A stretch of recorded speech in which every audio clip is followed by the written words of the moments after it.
কত মায়া করে আমাদেরকে মসজিদে আসার সুযোগটুকু করে দিয়েছেন, আমাদের দেহটাকে সুস্থ রেখেছেন, বিবেকটাকে সুস্থ রেখেছেন, সুস্থভাবে মসজিদে এসেছি। আল্লাহ পাক রব্বুল আলামিন মায়া করে আমাদেরকে মসজিদে আসার জন্য কবুল করেছেন। এই জন্য আবারও আমরা জবান খুলে পড়ি আলহামদুলিল্লাহ।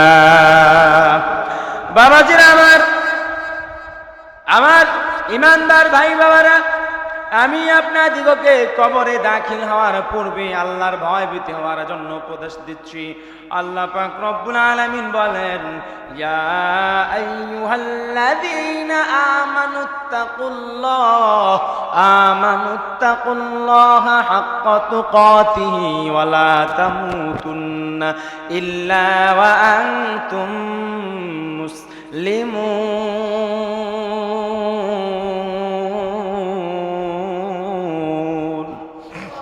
আল্লাহ পাক রব্বুল আলামিন বলেন, হে আমার গোলাম, আমি আল্লাহকে ভয় করো, ভয় করার মতো ভয় করো। তোমাদেরকে যেহেতু কবরে আসতে হবে রে গোলাম, কবরে আসার আগে পরিপূর্ণ মুমিন হয়ে মুসলমান হয়ে কবরে আসিও। আমার বাবাজিরা,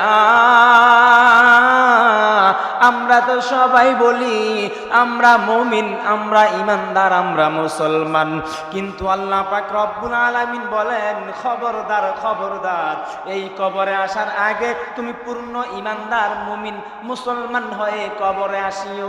এই কবর এমন একটা ঘর, যদি পুরোপুরি মুসলমান না হও, পরিপূর্ণভাবে যদি মুসলমান না হও, কবর তোমার সঙ্গে খারাপ আচরণ করবে।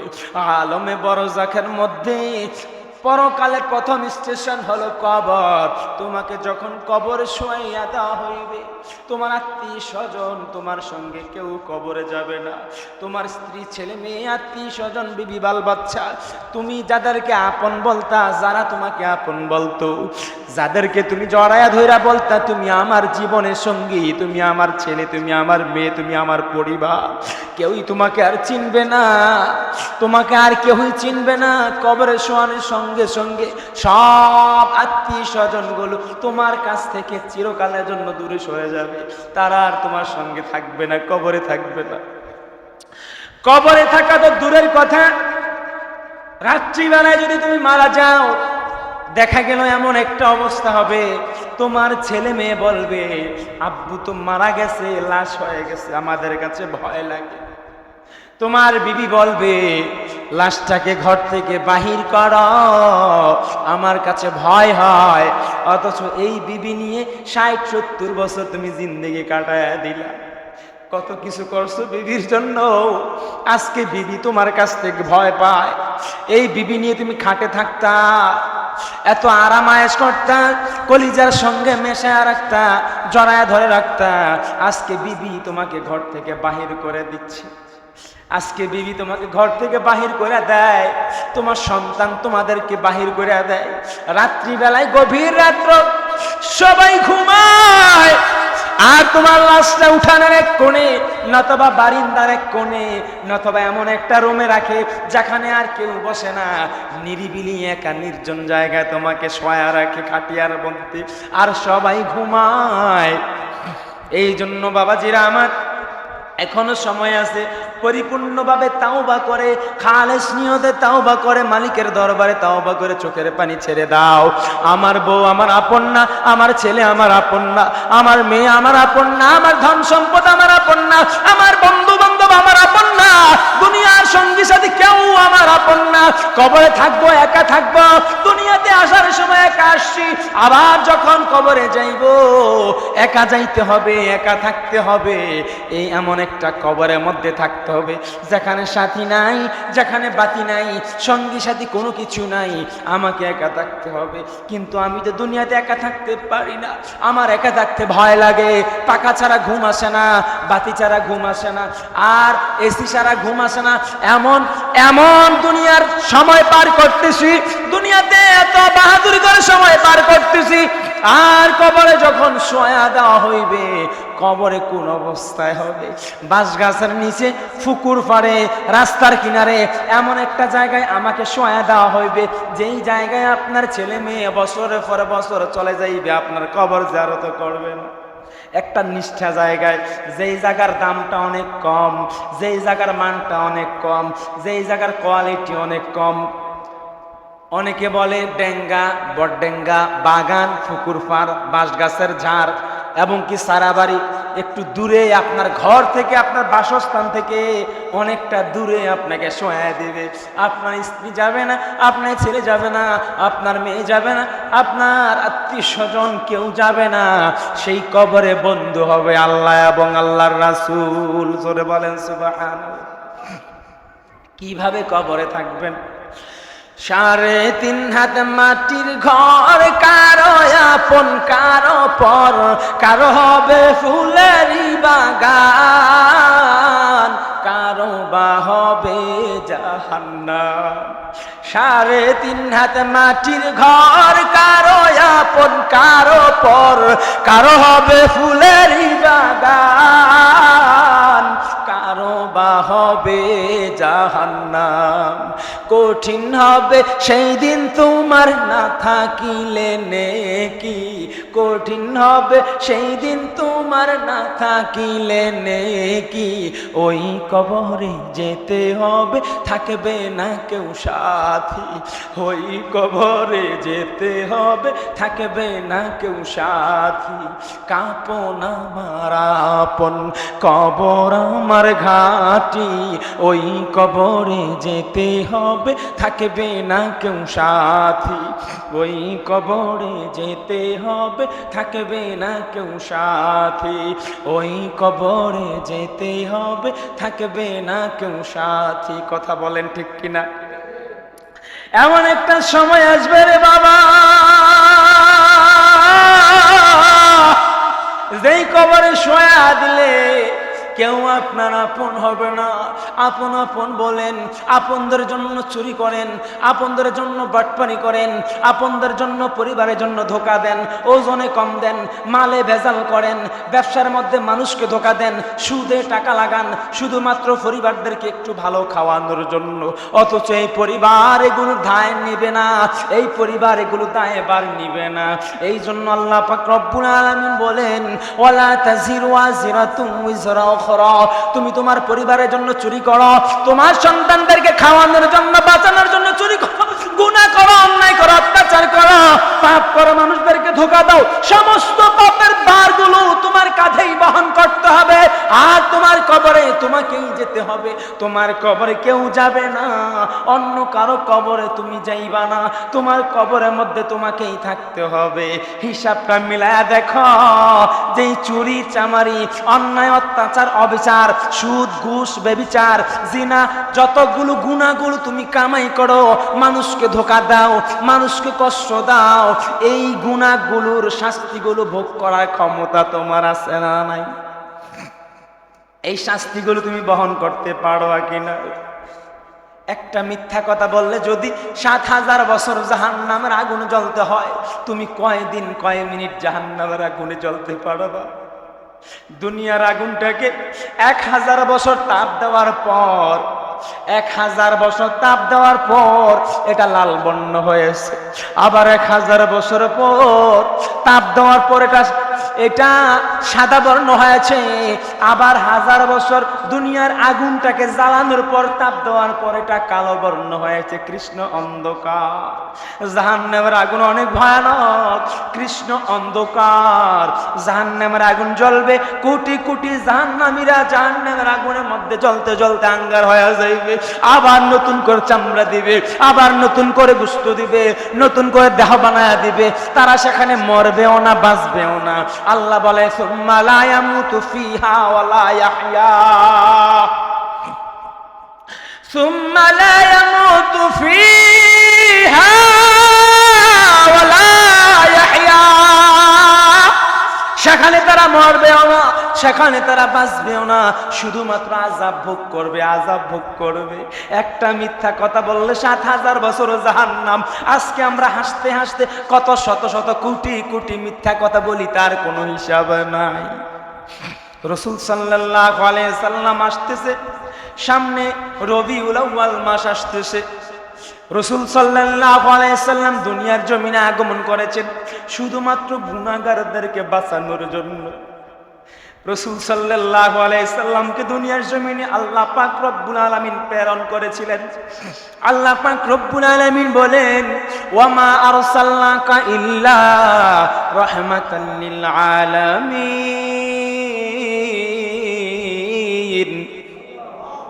হে রাসূল, আমি আপনাকে প্রেরণ করলাম মানব দানব কুল কায়নাত আরশ কুরসি লৌহ কলম যা কিছু রয়েছে, আমি আল্লাহ ছাড়া, আমি আল্লাহ ব্যতীত যা কিছু রয়েছে সকল কিছুর জন্য আপনি নূর নবী। জোরে কোন সুবহানাল্লাহ। আমি আল্লাহ আপনাকে ভালোবাসি। আপনাকে যারা ভালোবাসবে, আপনার ভালোবাসার একটা মানুষও জাহান্নামে জ্বলতে পারে না। জোরে কোন সুবহানাল্লাহ, জোরে কোন আল্লাহু আকবার। হায় হায়, নবীর ভালোবাসা যার অন্তরে থাকে, নবীর ভালোবাসা যেই উম্মতের অন্তরে থাকে, এমন একটা উম্মত আল্লাহর জাহান্নামে জ্বলতে পারে না। এটা আল্লাহর ওয়াদা।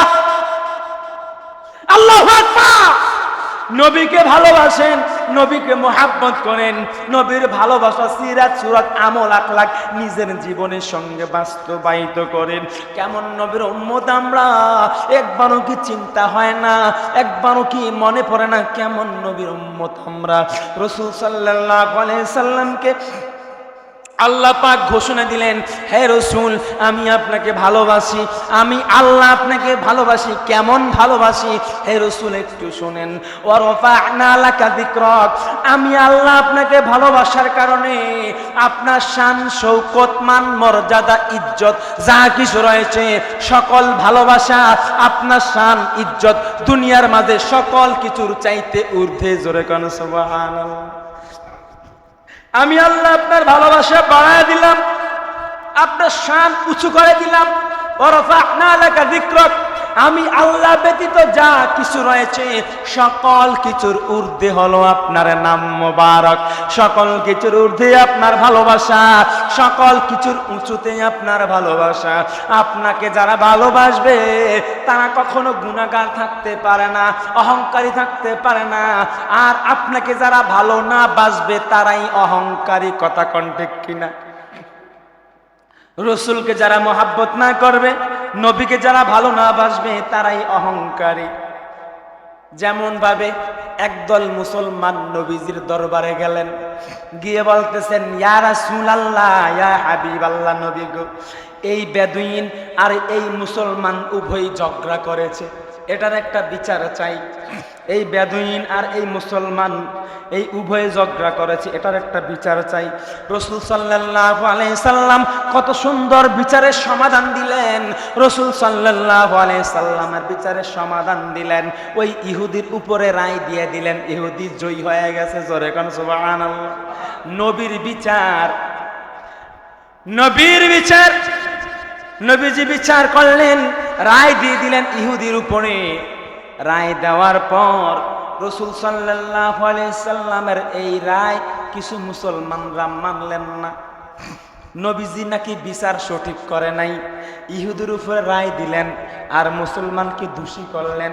ইহুদির উপরে রায় দিলেন, সঙ্গে সঙ্গে এই মুসলমানেরা এই মুসলমান আর এই বেদুইনকে নিয়ে, ইহুদিকে নিয়ে আরেকজন খোলাফায়ে রাশিদিনের দরবারে গেলেন। বড় মাপের একজন সাহাবী তিনার দরবারে গেলেন। চায়ের খলিফা ইসলামের খোলাফায়ে রাশিদিনের একজনের কাছে গেলেন, গিয়ে বলতেছেন, আপনি তো খোলাফায়ে রাশিদিনের একজন, আপনার কাছে বড় আশা করে আসলাম। রাসূল সাল্লাল্লাহু আলাইহি সাল্লাম বিচারটা সঠিক করেন নাই, ইহুদির উপরে রায় দিলেন, মুসলমানকে দোষী করলেন, এটা সঠিক বিচারটা করে দেন। তিনি জবাব দিলেন, রাসূল সাল্লাল্লাহু আলাইহি সাল্লাম কি এই বিচারে করলেন? জবাব দিলেন, হ্যাঁ, রাসূল সাল্লাল্লাহু আলাইহি সাল্লাম এই বিচারে করেছেন, কিন্তু এটা সঠিক আমার মনে হয় না। তিনি সঙ্গে সঙ্গে তরবারিটা হাতে নিয়ে বলতেছে, তোমার মতো মুসলমান দুনিয়ার জমিনে থাকার তো কোনো দরকার নাই। একটা কোপ দিয়া সঙ্গে সঙ্গে যেই মুসলমান নবীর বিচার অবমাননা করেছে, নবীর বিচার মানেন নাই, ওই মুসলমানকে সঙ্গে সঙ্গে কোপ দিয়া কল্লাটা ফালাই দিছে। জোরে কান সুবহানাল্লাহ। নবীর বিচার যারা মানে না সে কোনো মুসলমান না। কথা কোন ঠিক কিনা? নবীর বিচার যারা মানে না, নবীর হুকুম যারা মানে না, নবীর আহকাম যারা মানে না, নবীর মুহাব্বত যার অন্তর নাই, সে কাট্টা কাফের, জীবনও সে মুসলমানের অংশ হইতে পারে না। কথা কোন ঠিক কিনা? বাবাজিরা আমার গভীর মনোযোগ, মানলে আবু বকর, না মানলে আবু জাহেল। যদি নবীর মুহাব্বত থাকে, নবীর ভালোবাসা থাকে, নবীর প্রতি যদি আপনার ঈমান থাকে, তাহলে আপনি আবু বকর। আর যদি নবীকে আপনি অবিশ্বাস করেন, হুকুমকে অবিশ্বাস করেন, বিচারকে অবিশ্বাস করেন, তুচ্ছ করে যদি দেখেন, তাহলে আপনি আবু জাহেল। এই জন্য নবীর ভালোবাসা দরকার। আল্লাহ পাক রব্বুল আলামিন বললেন, ইয়া রাসূলুল্লাহ, ইয়া হাবিবাল্লাহ, আদম সফিউল্লাহ, ঈসা রুহুল্লাহ, মুসা কালিমুল্লাহ, ইব্রাহিম খলিলুল্লাহ, এক এক নবীকে এক একটা উপাধি দিয়েছি। আর আমি আল্লাহ আপনাকে উপাধি দিলাম মুহাম্মাদুর রাসূলুল্লাহ। আপনি হলেন আমার প্রিয় রসুল, হাবিবুল্লাহ। জোরে কোন সুবহানাল্লাহ। মহাপবিত্র প্রিয় বন্ধু, আপনার চাইতে মহাপবিত্র প্রিয় বন্ধু দুনিয়ার জমিনে আর কেউ নাই, আখিরাতেও নাই। আপনি আমার মহাপবিত্র প্রিয় বন্ধু। হযরতে বাবা আদম আলাইহিস সালাম 360 বছর কাঁদলেন একটা ভুলের কারণে। আল্লাহ পাক রব্বুল আলামিন বললেন, হে আদম, একটা ভুলের কারণে 360 বছর তুমি কাঁদতেছ। আদম আলাইহিস সালাম সিজদা থেকে মাথাটা উঠাইয়া বললেন, ও আমার আল্লাহ, ও আমার খালিক, ও আমার মালিক, 360 বছর কাটলাম, আপনি ক্ষমা করলেন না। তাহলে আরেকটা কথা রয়ে গেল, আপনি মুহাম্মাদুর রাসূলুল্লাহ এই নামের বরকতে আমাকে ক্ষমা করেন। আল্লাহ ওয়াদা করলেন, এই নাম যেহেতু তুমি উচ্চারণ করেছ, এই নামের উসিলায় সঙ্গে সঙ্গে তোমাকে ক্ষমা করে দিলাম। জোরে কোন সুবহানাল্লাহ। আল্লাহ পাক রব্বুল আলামিন বলেন, ও আদম, এই নামটা তুমি কোথায় পাইলা? আল্লাহ পাক রব্বুল আলামিন যখন প্রশ্ন করলেন, আদম আলাইহিস সালাম বললেন, আমাকে যখন আপনি সৃষ্টি করলেন, আমাকে সৃষ্টি করার পর যখন আমার দেখে রুহুটা প্রবেশ করালেন, আমি যখন চক্ষু মেললাম, সেজদা করে আপনার কুদরতি কদমে সেজদা করে আরশের দিকে যখন নজর দিলাম, আরশে মুআল্লার উপরে দেখলাম আপনার লা ইলাহা ইল্লাল্লাহ নামের সঙ্গে যোগ করিয়া, অতি আদর করিয়া, অতি মায়া করিয়া আপনি মালিকের নামের সঙ্গে নাম মিলায়া রাখছেন মুহাম্মাদুর রাসূলুল্লাহ সাল্লাল্লাহু আলাইহি ওয়াসাল্লাম। আমি আদমের আর বুঝতে বাকি নাই, এটাই আপনার মহাপবিত্র প্রিয় বন্ধু। এই মহাপবিত্র প্রিয় বন্ধুর উসিলা আমাকে ক্ষমা করেন। আল্লাহ বললেন, ও আদম, 360 বছর আগে প্রথমবার যদি তুমি নবী মুহাম্মদের নাম উসিলা দিয়ে ক্ষমা চাইতা, তাহলে আমি আল্লাহ প্রথমবারে তোমাকে ক্ষমা করে দিতাম। জোরে কোন সুবহানাল্লাহ। আল্লাহ বলেন, আমার একজাত মুসলমান হবে যারা আমার নাম উচ্চারণ করবে, আমার বন্ধু মুস্তাফার নাম উচ্চারণ করতে চাইবে না। আল্লাহ পাক রব্বুল আলামিন বললেন, ইন্নাহু লাকাউলুম ফাসল। আমি আল্লাহ হলাম সব চাইতে উত্তম ফয়সালাকারী। আমার চাইতে উত্তম ফয়সালাকারী পৃথিবীর জমিনে আর কেউ নাই। আমি হলাম শ্রেষ্ঠ ফয়সালাকারী। এই জন্য আমি আল্লাহ এমন ভাবে আমার বন্ধুর নাম মোবারকটা লাগায়া দিলাম, যেই বান্দা ইবাদত করবে ওই ইবাদতের ভিতরে আমার বন্ধুর নাম ঢুকায়া দিলাম। আল্লাহ পাক রব্বুল আলামিন বললেন, এমন একটা মুসলমানের দল বাহির হইবে যারা আমি আল্লাহকে মানবে, আমার বন্ধু হাবিবুল্লাহকে মানতে চাইবে না। কিন্তু আল্লাহ পাক রব্বুল আলামিন বললেন, এটা আমার কাছে সহ্য হবে না। আমার গোলামি করবা, আমার খাইবা, আমার ইবাদত করবা, কিন্তু আমার ভালোবাসার মহাপবিত্র প্রিয় বন্ধু মুস্তাফা সম্মান গাইতা না, নবীজির নাম নিতা না, এটা আমার কাছে সহ্য হয় না।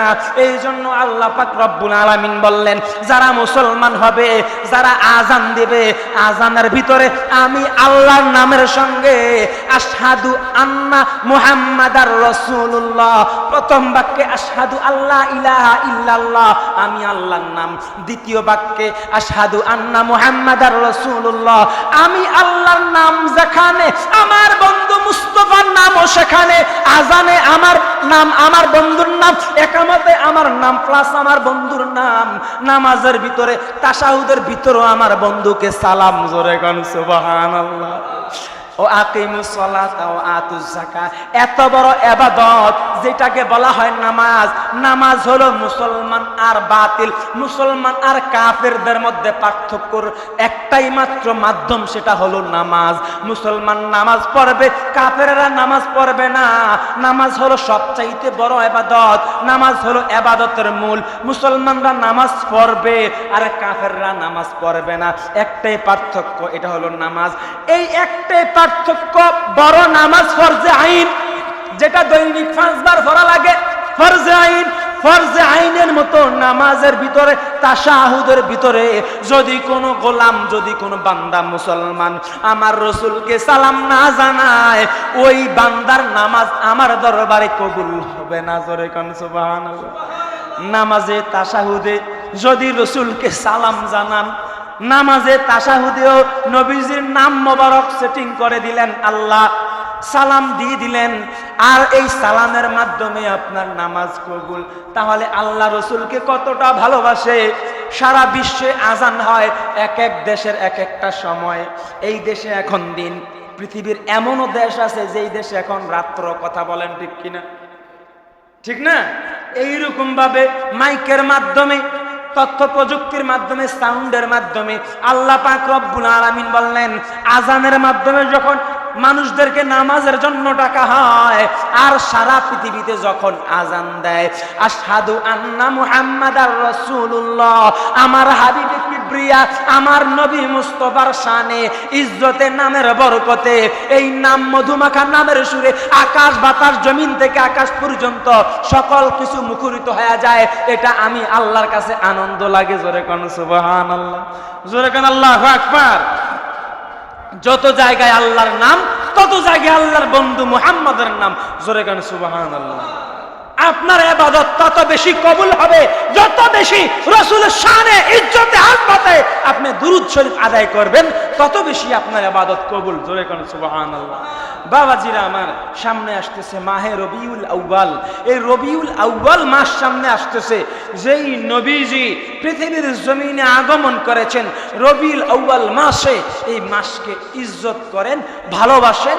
এই মাস আসলে খুশি হন, আপনার ছেলে মেয়েদেরকে নতুন পোশাক কিনে দেন, এবং কি বাড়িতে ভালো খাবারের আয়োজন করেন, দান সৎকা করেন, এবং কি রাসূল সাল্লাল্লাহু আলাইহি সাল্লামের আগমনে খুশি উদযাপন করেন। কারণ উম্মতে মুহাম্মদের কাছে, মুসলমানদের কাছে আল্লাহ যখন নবীর প্রেরণ করেছেন, নবীর মতো শ্রেষ্ঠ নেয়ামত, শ্রেষ্ঠ ইবাদত পৃথিবীর জমিনে আরেকটা নাই। জোরে কোন সুবহানাল্লাহ। কারণ নবী আপনাকে নামাজ শিখাইছে, নবী আপনাকে নামাজ, আজান, একামত, রোজা, সমস্ত আমলগুলো কিভাবে করবেন, সিজদা কিভাবে দিবেন, রুকু কিভাবে দিবেন, ইসলামের আইডল আমাদের নূর নবী। জোরে কোন সুবহানাল্লাহ। তাহলে রাসূল সাল্লাল্লাহু আলাইহি সাল্লামের মুহাব্বতে আমরা সকলে ইনশাআল্লাহ ইশকে রাসূল, ইনশাআল্লাহ সামনে 12 রবিউল আউয়াল মাস আসতেছে। এই রবিউল আউয়াল মাসে আমরা খুশি উদযাপন করব, এবং কি দান সৎকার মাধ্যমে, জশ্নে জুলুসের মাধ্যমে খুশি উদযাপন করে নিজেকে, রাসূল সাল্লাল্লাহু আলাইহি সাল্লাম আগমন করেছেন যেই মাসে, এই মাসে অতিরিক্ত খুশি থাকব। কারণ এই মাসে অতিরিক্ত বেজার থাকে শয়তান। কথা বলেন ঠিক কিনা? রবিউল আউয়াল মাসে পৃথিবীতে রাসূল সাল্লাল্লাহু আলাইহি সাল্লাম আগমন করেছেন। রাসূল সাল্লাল্লাহু আলাইহি সাল্লামের আগমনে একমাত্র শয়তান বেজার ছিল, শয়তান কান্না করেছিল, শয়তান খুশি হয় নাই। রবিউল আউয়াল মাসে আমাদেরকে খুশি থাকতে হবে, ঈমানদারের পরিচয় দিতে হবে, নবীজির আগমন দ্বারা খুশি উদযাপন করে। নবীজির আগমনে কোনো একজন ঈমানদারও, একজন মুসলমানও বেজার থাকতে পারে না। জোরে কোন ঠিক কিনা? এই জন্য খুশি উদযাপন করবেন। যারা খুশি তাদেরকে মহব্বত করবেন। রবিউল আউয়ালে, জশ্নে জুলুসে, ঈদে মিলাদুন নবীতে, রাসূলের আগমনে যদি একটা মুসিও খুশি হয়, তাকে পেট ভরে খাওয়ানোর মতো ইচ্ছা ভিতরে রাখবেন। আর নবীজির আগমনে যদি খুশি উদযাপন না করে, আনন্দিত না হয়, খুশি না হয়, নবীজির আগমনকে যদি খুশি উদযাপন না করে, প্রচার প্রচারণা চালানো এটা ইমানদারের কাজ। কারণ সর্বপ্রথম নবীজি পৃথিবীতে আগমন করবেন, এই খবরটা সর্বপ্রথম রূহের জগতে আল্লাহ তাআলা 1,24,000 মতান্তরে 2,36,000 নবী রাসূলদেরকে একত্রিত করে সকল নবী রাসূলদের মাধ্যমে আল্লাহ তাআলা সর্বপ্রথম বয়ান করেছিলেন পৃথিবীর জমিনে এমন একজন নবীর আবির্ভাব ঘটবে, এমন একজন নবীজি পৃথিবীর জমিনে তাশরীফ আনবেন, যেই নবী আমার মহাপবিত্র প্রিয় রাসূল হাবিবুল্লাহ। এই নবীজির প্রতি তোমরা ঈমান আনবা। নবীজির প্রতি যদি ঈমান আনো তাহলে তোমাদেরকে দায়িত্ব দেওয়া হবে নবুয়তের। জোরে কান সুবহানাল্লাহ। সকল নবী আম্বিয়া কেরামগণ স্বীকারোক্তি করেছেন নবীর প্রতি ঈমান আনবে। এমনকি নবীজি পৃথিবীতে আগমন করবেন, সর্বপ্রথম আল্লাহ পাক রব্বুল আলামিন নবীজির আগমনের আনন্দ বার্তা সকল পয়গম্বরদের মাধ্যমে দিয়েছিলেন। জোরে কান সুবহানাল্লাহ।